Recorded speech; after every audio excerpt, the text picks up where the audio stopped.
ជំរាបសួរពុកម៉ែបងប្អូនទាំងអស់គ្នាបាទនេះគឺជាវីដេអូដែលខ្ញុំមកថតវាលស្រែពេលល្ងាចបងប្អូនហើយក្រោយពីមេឃភ្លៀងហើយនេះដើមកសាំងនេះនៅនៅមាត់ផ្លូវវាលស្រែបងប្អូនហើយសំឡេងសត្វក្អាត់យំ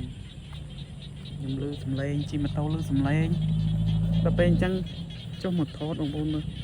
ហើយជូនឲ្យពុកម៉ែបងប្អូនឲ្យស្ដាប់ពិសេសពុកម៉ែបងប្អូនដែលនៅឯនេះសមុទ្រហ្នឹងណា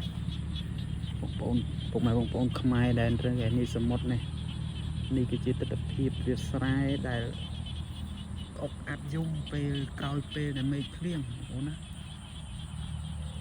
ហើយថ្ងៃលិចបាត់ហើយម៉ោង 6 កន្លះ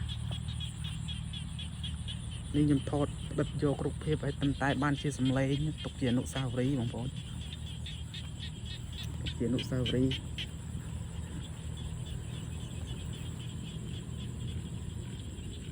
ខានឮសំឡេងក្អាត់យំតាមវាលស្រែក្រោយមេឃភ្លៀងយូរហើយបងប្អូនហើយទឹកដក់នេះពងរស់បងប្អូនពងរស់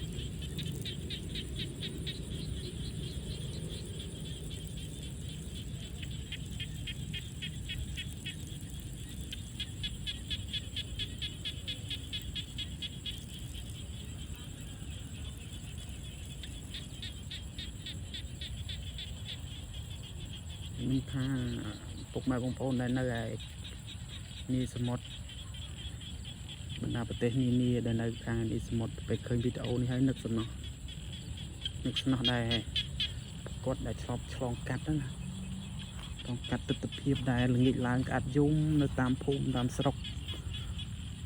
កំណើតផ្ទះកំណើតដែលមានវាលស្រែមានដំណាំផ្សេងនៅតាមនេះណាដូចជាននងតឡាចអីបងប្អូនបានមើលទេពិតជាសំណោះហើយខ្ញុំគិតថាគាត់សំណោះពិសេសគឺសំឡេងក្អាត់យំនៅពេលហ្នឹងបើសិនជានៅតាមស្រុកភូមិនៅជនបទវិញ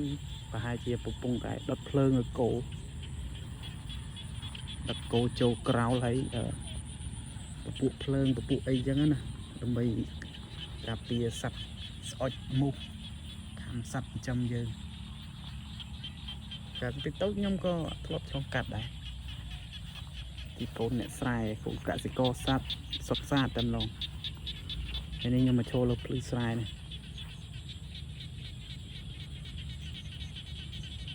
សំណោះណាបងប្អូនអើយឮសំឡេងក្អាត់ជុំអញ្ចឹង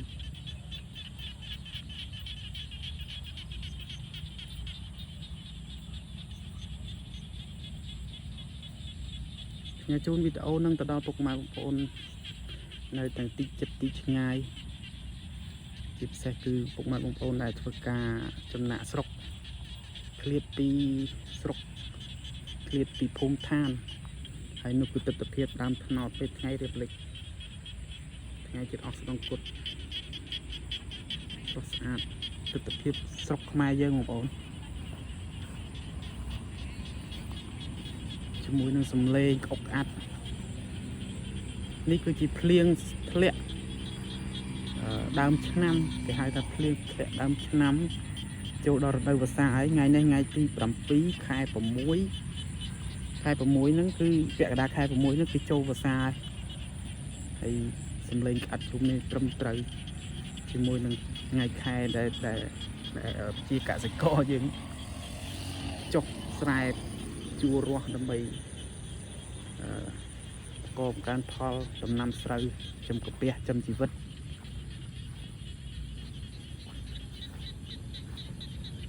ថ្ងៃលិចឯនាយ